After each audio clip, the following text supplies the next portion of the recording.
Previously on The Walking Dead. Our community is bleeding from within. We have to look at the bigger picture. We have no time for the sectarian thing no more, man.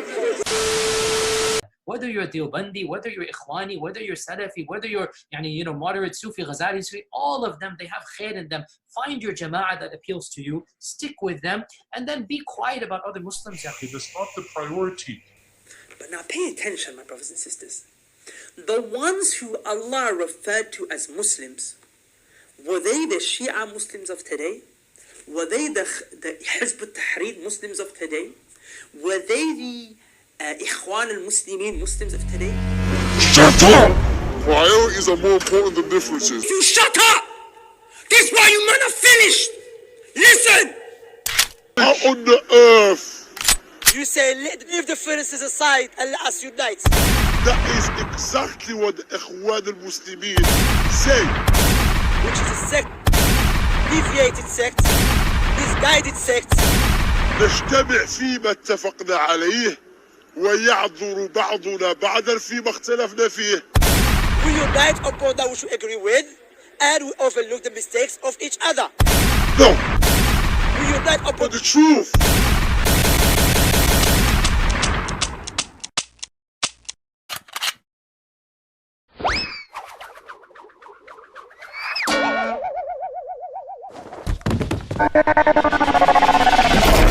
Ikhwani al-Muslimin. I'm a product of the 90s, and that's when I reached out to Imam Zaid Shakir. This is early 2006. Began a series of conversations that eventually led to something, again, it's gone now in history, but it was called the Pledge of Mutual Respect or something. This is like a document that we signed, where we basically said, hey guys, we're not going to prioritize sectarian differences. Priorities are more important than differences. Our priority is to get up on our feet. In this country, we have to know what the priority is for the Muslim community. We cannot prioritize these differences amongst the masses. That's our priority. من الذي خان ومن الذي يخون إخوان المسلمين. And in the year 2007, Al-Maghrib Institute produced a document where they made a pledge of mutual respect and cooperation. And it was signed by a number of Western scholars of diverse theological backgrounds. They had, some of them were people that had different beliefs. And we're going to see that, inshallah. You can see the names of these people who signed at that time.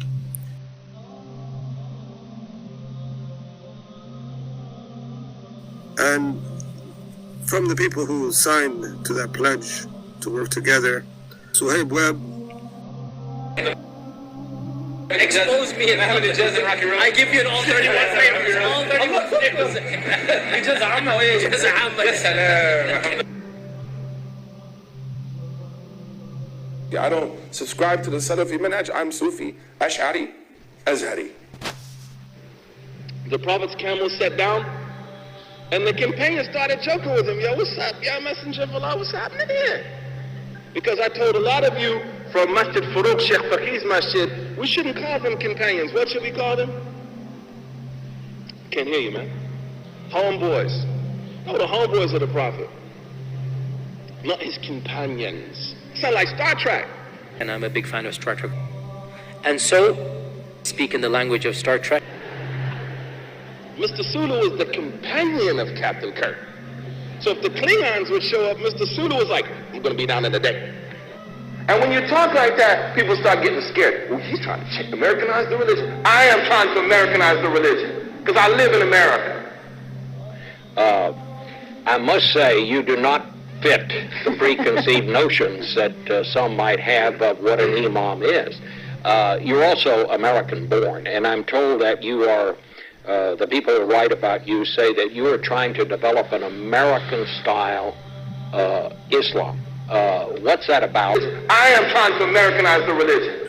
As well, from those people that signed and worked with Maghrib afterwards was Hamza Yusuf.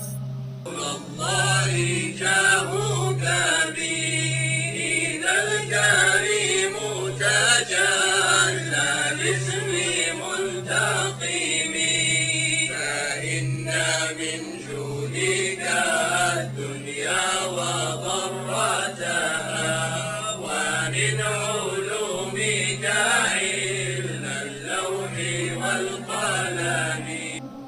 And from the people who signed to that pledge to work together, that is none other than Dr. Sheikh Haytham al-Haddad from Islamic Council of Europe. I'm not a singer, I'm not a nasheed artist, but I always like to sing, to say, wherever we go, people want to know who you are, and we tell them we are the Muslims, mighty Muslims. Say after me. So, one person said to me, do you know Ali Dawah? I said, oh no. I said, yeah, I know Ali Dawah. And then another person says, do you know Muhammad Hijab? I said, oh no. I said, yeah, I know Muhammad Hijab. And then another person said, do you know Hamza Josters? I said, oh no, man. No one is saying, do you know Haytham al-Haddad? And then a brother told me, you should have told him, yeah, I know Hamza. And you know what? I know the sheikh of all of them. and from the people who signed to that pledge to work together, And that is none other than Sheikh Abdul Rahim Green. So here's the first thing, brothers and sisters, let me tell you. If you want to know what is the right manhaj, it's all irrelevant. Let me just bring it back to a few things about da'wah, right? Yeah. And obviously, alhamdulillah, you know, IERA have been very busy internationally, especially in Africa. Adnan's been out there, and I see that, you know, mosques are being built, you know, even cows are being purchased to provide for like new tribes, entire tribes that have been accepting Islam.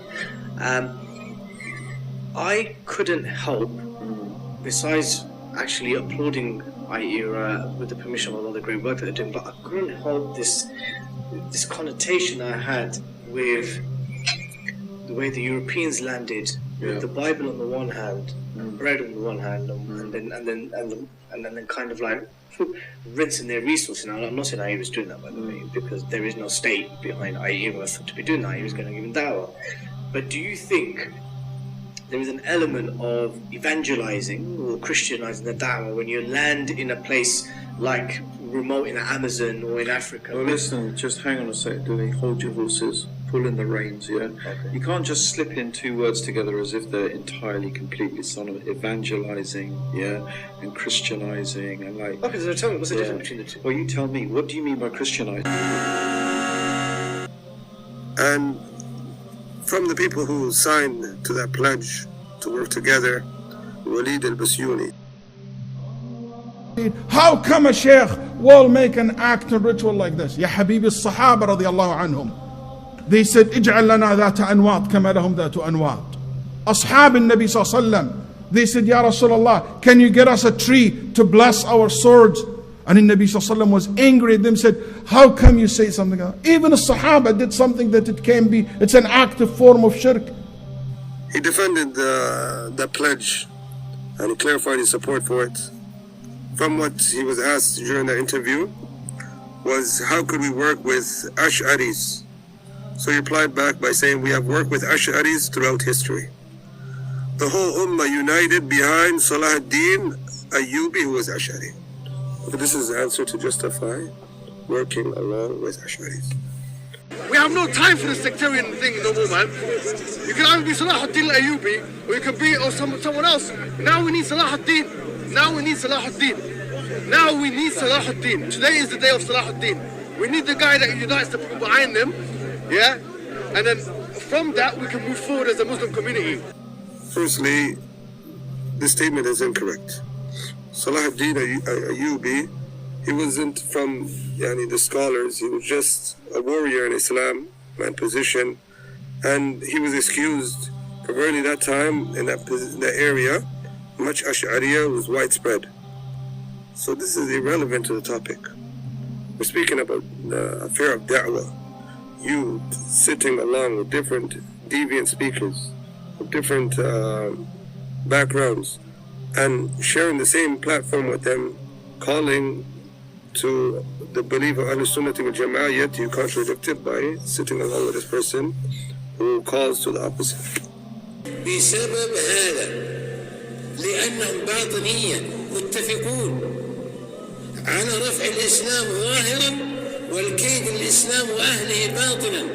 لا شك أنه دخل معهم من يحسن الظن بهم، دخل معهم مغفلون من المسلمين، دخل معهم سفهاء، لكن الكلام على الرؤوس المفكرة والقوى المدبرة والجهات المتآمرة هذا منهاجها. لا تغتروا